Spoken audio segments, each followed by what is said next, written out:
السلام علیکم ورحمۃ اللہ وبرکاتہ۔ ناظرین خوش آمدید پروگرام رمضان کے سائے میں۔ آج ایک بار پھر ہمارے ساتھ موجود ہیں ڈاکٹر محمد نسیم المدنی حفظہ اللہ، وکیل کلیۃ الشریعہ جامعہ محمدیہ منصورہ مالیگاؤں، اور ہمارے ساتھ موجود ہیں فضیلت الشیخ سرفراز فیضی حفظہ اللہ، ایک بہترین خطیب اور بہترین قلمکار۔ پچھلی مجلس میں ہم نے گفتگو کی تھی افطاری کے حوالے سے، اس مجلس میں بھی ہم گفتگو کریں گے افطاری کے حوالے سے کچھ نئے سوالوں کے ساتھ۔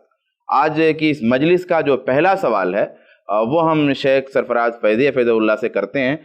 شیخ، سوال یہ ہے افطاری کے حوالے سے، اللہ کے رسول صلی اللہ علیہ وآلہ وسلم کی حدیث میں افطاری میں جلدی کو امت کی خیر کی علامت کے طور پر پیش کیا گیا ہے کہ امت جب تک افطاری میں جلدی کرتی رہے گی تب تک امت بھلائی پر رہے گی۔ سوال اس بات کا ہے کہ یہ کیوں اتنی بڑی چیز ہو گئی افطاری میں جلدی کرنا کہ اس کو رسول گرامی صلی اللہ علیہ وآلہ وسلم نے امت کی خیر کی علامت کے طور پر پیش کیا۔ بہت سارے لوگ احتیاطاً افطاری میں تھوڑی سی تاخیر کرتے ہیں۔ اب وہ اتنی بری چیز کیوں ہو گئی کہ بھئی اس کا مفہوم مخالف جو ہوا کہ بھئی اگر کوئی تاخیر کرتا ہے جلدی کے بجائے تو گویا وہ اس خیر پر نہیں ہے، تو کیوں یہ اتنی بڑی چیز ہو گئی کہ جلدی کرنا خیر ہو گیا اور تھوڑی سی احتیاط میں تاخیر کرنا وہ خیر نہیں ہوا؟ کیا حکمت ہے؟ دیکھیے، افطار جلدی کرنے کے متعلق بہت زیادہ استحباب کے متعلق اور اس کی فضیلت کے متعلق حدیثیں آئی ہیں۔ بعض روایتوں میں اس کو اخلاق النبوہ کہا گیا ہے کہ انبیاء کے اخلاق یہ ہیں کہ وہ افطار میں جلدی کرتے تھے، اور یہ حدیث بھی ہے کہ امت خیر پر باقی رہے گی جب تک کہ وہ افطار میں جلدی کرے گی۔ تو خیر پر باقی رہنے کا افطار میں جلدی کرنے سے کیا تعلق ہے، یہ آپ کا سوال ہے۔ تو دیکھیے، اصل میں جب دین میں بگاڑ آتا ہے نا، تو وہ بگاڑ جو ہیں وہ مختلف سطحوں پر اس کے آثار دکھائی دیتے ہیں۔ تو ایسا نہیں ہے کہ اس کا معاملہ صرف افطار میں جلدی کرنے سے ہی متعلق ہے۔ اگر دین سے متعلق جو ہماری سوچ ہے اس میں بگاڑ آئے گا تو جو بہت سارے اس کے مظاہر ہیں اس میں سے ایک مظہر یہ ہے کہ لوگ جو ہیں شریعت کے احکام چھوڑ کر کے اپنا دماغ لگانا شروع کر دیں گے، غلو کرنا شروع کر دیں گے، اور شریعت کی حکمتوں کو بالائے طاق رکھ کر کے اپنی حکمتوں کی بنیاد پر شرعی احکام طے کریں گے۔ یعنی اس کا مطلب یہ ہوا کہ اپنے جذبات کو بنیاد بنا کر کے دین سازی یا شریعت سازی کرنا۔ اب یعنی اپنی عقل کو شریعت کے احکام پر مقدم کرنا۔ شریعت کہہ رہی ہے مغرب ہو گئی ہے، سورج غروب ہو گیا ہے، آپ کو افطار کرنا ہے، لیکن دماغ یہ کہہ رہا ہے کہ نہیں، ہم کو ذرا سا احتیاط کرنی چاہیے، اور 5 منٹ سے محبت کی رسول سے محبت کے نام پر، احتیاط کے نام پر، اس کو ہم کہہ سکتے ہیں کہ غلو کا ایک مظہر ہے۔ دین کے اندر غلو کرنا، یہ دین کے اندر شدت پسندی، یہ بھی ایک طرح کی شدت پسندی ہے نا، کہ شریعت نے جہاں پر آپ کے لیے سہولت رکھی ہے وہاں شریعت کی سہولتوں کو قبول کریں، لیکن آدمی کو کبھی یہ لگنے لگتا ہے کہ میں سہولتوں کو بھی چھوڑ دوں گا۔ اور اللہ کے رسول نے فرمایا نا کہ مجھ سے زیادہ کوئی دیندار نہیں ہے۔ جو صحابہ آئے اور کہا کہ میں تو روزانہ ہی روزہ رکھوں گا، ایک نے کہا میں زندگی بھر شادی نہیں کروں گا، اور جو ہے ایک نے کہا میں رات رات بھر قیام کروں گا، تو اللہ کے نبی نے فرمایا دیکھو مجھ سے زیادہ متقی تم نہیں بن سکتے ہو۔ تو کوئی یہ سوچے نہیں اللہ کے نبی صلی اللہ علیہ وسلم تو جو ہے جلدی کرتے تھے، لیکن ہم کو ذرا گنہگار لوگ ہیں، ہم اللہ کے رسول جیسے کہاں ہو سکتے ہیں کہ ہم اللہ کے نبی سے زیادہ احتیاط کرنے والے بن جائیں۔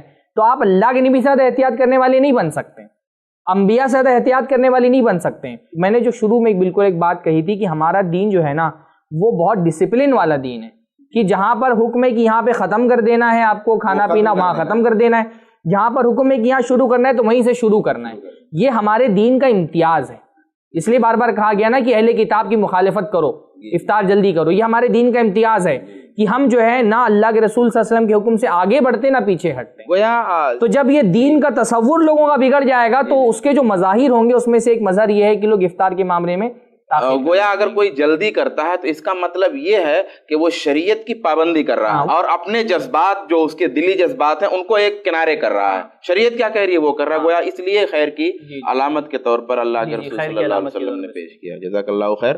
اسی افطاری ہی کے حوالے سے ہم ڈاکٹر نسیم حفظ اللہ سے گفتگو کرنا چاہیں گے کہ افطاری کا موضوع چل رہا ہے، افطاری کراتے ہیں بہت سارے لوگ۔ اللہ کے رسول صلی اللہ علیہ وسلم کی حدیث کا حوالہ ہے اس میں کہ بھئی افطاری کرانا جو ہے یہ بہترین عمل ہے۔ ایک تصور لوگوں کے یہاں یہ ہے کہ بھئی غریب اگر ہے تو کچھ لوگ کہتے ہیں بھائی مولانا افطاری کرنے کے لیے کوئی ملتا نہیں ہے. میں نے اپنے خود کان سے سنا ہے کہ اب افطاری کس کو کرائیں, کوئی غریب نہیں دکھ رہا, کوئی مستحق نہیں دکھ رہا کہ اس کو افطاری کرائے, ایسا لوگ کہتے رہتے ہیں. تو کیا ایسا ہے کچھ کیا کہ مطلب امیر غریب کی کوئی تفریق ہے افطاری کرانے میں, یا ایسا ہو کہ بھئی چلو غریب زیادہ بہتر ہے اور بقیہ سب سے افطاری کروا سکتے ہیں, یا کرنا بھی خود دوسرے کے یہاں جانا بھی, اس میں بھی ایک مسئلہ ہوتا ہے. آپ کے اس سوال پر آنے سے پہلے ایک سوال یہ مناسب ہے کہ افطاری کرانے کی کیا فضیلت ہے. جی افطاری کرانے کا ہماری شریعت میں کیا کانسیپٹ ہے, کیا اس کی اہمیت اور کیا فضیلت ہے. جی یہ انتہائی, یہ افضل ترین اعمال میں سے عمل ہے. کسی انسان کو, کسی روزے دار کو افطاری کرانا یہ اتنا عظیم عمل ہے, اتنا بڑا ثواب کا کام ہے. آپ اس حدیث سے اندازہ لگائیے, اللہ کے نبی صلی اللہ علیہ وسلم نے کہا کہ من فطر صائما کان لہ مثل اجرہ, جس نے کسی روزہ دار کو افطاری کرایا تو اس روزہ دار کو جتنا اجر ملے گا اتنا ہی اجر اس افطاری کرانے والے کو ملے گا. جی. اور آگے آپ نے کہا کہ اس روزہ دار کے اجر میں سے کچھ کمی نہیں ہوگی, یعنی جو افطاری کر رہا ہے, جو افطاری کر رہا ہے اس کے اجر میں کوئی کمی نہیں بالکل ہوگی, نہیں. اس کو جو ملنے والا ہے وہ ملے گا, اس کو ڈبل ملے گا. ہاں, اس کو ذرہ برابر اس میں کمی نہیں ہوگی. اور جو افطاری کرا رہا ہے اس کو اسی کے برابر اس کو ثواب ملے گا. مثل کا مطلب ہوتا ہے بالکل اسی کے برابر. آپ تصور کیجئے تھوڑی دیر کے لیے رک کر کے, کتنا بڑا اجر کا کام ہے یہ. اس حدیث کو جو ہے اس حدیث سے ملا دیں گے. ایک طرف اللہ تعالیٰ فرماتا ہے کہ روزہ میرا ہے, اس کا اجر میں دوں گا, دوسری طرف فرما رہے کہ افطار کرا دو تو اس کے برابر ہے. 10 لوگوں کو آپ نے افطاری کرا دیا ایک مجلس میں بٹھا کر کے, 10 لوگوں کے روزے کا ثواب آپ کو ملا. اچھا, جتنا اچھا روزہ, مطلب اس روزے کی پوری کیفیت کا ثواب. ممکن ہے وہ آدمی جس کو آپ کرا رہے ہیں بہت نیک ہو, ہم نہیں جانتے ہیں کسی کے بارے میں کہ اس کا عمل کتنا محبوب ہے اللہ تعالیٰ کے نزدیک, اور کتنا درجہ اس کا لکھا گیا ہوگا اللہ کے, لکھا گیا ہوگا. یہ کتنا بڑا اجر کا کام ہے. لیکن افسوس جو میں اس وقت دیکھ رہا ہوں خاص طور سے اپنے سماج میں, اس کی اہمیت کو یا تو لوگ سمجھتے نہیں ہیں یا سمجھ کر کے اس کو اگنور کرتے ہیں. یہ بہت بڑے اجر کا کام ہے اور اس کو رواج دینا چاہیے. اللہ کے نبی صلی اللہ علیہ وسلم کے زمانے میں یہ چیز بہت زیادہ تھی, تو یہ بہت فضیلت والا اور بہت اجر والا محبوب عمل ہے. ہاں, اس پر جو ہے انسان کو حریص ہونا چاہیے. اب آپ کے سوال پر آتے ہیں کہ افطاری کرانا تو اتنا اہم ہے, ہم نے جان لیا, ہم کس کو کرائیں. بعض لوگوں کے دماغ میں یہ شبہ یا یہ گمان ہوتا ہے کہ بھئی افطاری کرنے والا تو کوئی مل نہیں رہا ہے, کس کو کرائیں. شاید ان کے دماغ میں یہ تصور ہوتا ہے کہ افطاری کسی غریب مسکین کو ہی کرانا ہے نا, کوئی امیر آدمی ہے تو اس کو ہم افطاری کیسے کرائیں گے. ایسی بات نہیں ہے. من فطر صائمن حدیث میں عام لفظ ہے. صائمن, کسی بھی روزہ دار کو آپ نے افطاری کرایا آپ کو اس کا اجر ملے گا, چاہے امیر ہو غریب ہو. اور یہاں ایک بات اور دھیان میں رہنی چاہیے, میں نے جو مشاہدہ کیا ہے, بعض لوگوں سے جب آپ کہو کہ ہمارے گھر آئیے افطاری کرنے, یا میں فلاں جگہ افطاری کا پروگرام میں رکھ رہا ہوں وہاں پہ آئیے افطاری کرنے, وہ یہ سوچتے ہیں میں کوئی بھوکا ننگا ہوں, میں جو ہے افطاری کرنے جاؤں ان کے یہاں, کیا میرے پاس کھانے کے لیے اللہ تعالیٰ نے نہیں دیا ہے. آپ یاد رکھیں, اگر آپ افطاری کرنے اس جذبے سے جا رہے ہیں کہ خیر پر, بھلائی پر میں اس کی مدد کر رہا ہوں اور میرے جانے کی وجہ سے اس کو اجر ملے گا, اگر آپ یہ نیت ہے تو انشاءاللہ آپ کا اجر بڑھے گا اور آپ کو اس پر الگ سے ثواب ملے گا. تعاون علی البر ہے, دعوت کا قبول کرنا بھی, دعوت کا قبول کرنا پلس افطاری, پلس آپ کی یہ نیت کہ اس انسان کو میرے روزے کی وجہ سے اس کو بھی اجر ملے گا, یہ تعاون علی البر ہے. تو یہ جذبہ اپنے دل کے اندر رکھنا چاہیے. یہ نہیں سوچنا چاہیے کہ افطاری ہم کو اس لیے کرایا جا رہا ہے کہ جو ہے ہمارے پاس ہے نہیں. اللہ نے آپ کو دیا ہے, لیکن پھر بھی جو ہے یہ ایک اجر کا کام ہے اور آپ اس میں مدد کیجئے.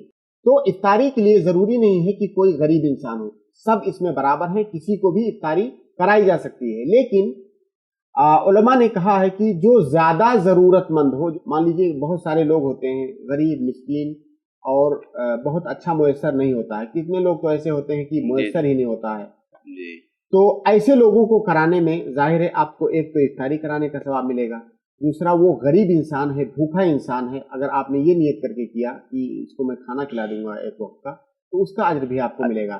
تو اگر ایسے چند لوگ اکٹھا ہیں جہاں کچھ غریب ہیں کچھ امیر ہیں اور آپ کو 2-4 لوگوں کی ہی گنجائش ہے افطاری کرانے کی, تو غریب کا آپ اختیار کیجیے, وہ زیادہ. جزاک اللہ خیر. ایک ذرا سا میں اس میں اور اضافہ کرنا چاہوں گا کچھ چیزیں.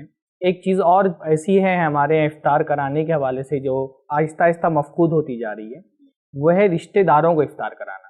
یعنی ایک اصولی بات یہ ہے کہ جتنی بھی نیکیاں حسن سلوک سے متعلق ہیں، احسان سے متعلق ہیں، وہ اگر آپ رشتہ داروں کے ساتھ کرتے ہیں تو آپ کا ثواب جو ہے نا وہ ڈبل ہو جاتا ہے. یعنی افطار کرانے کا بھی آپ کا ثواب ہو گیا اور صلہ رحمی کا ثواب.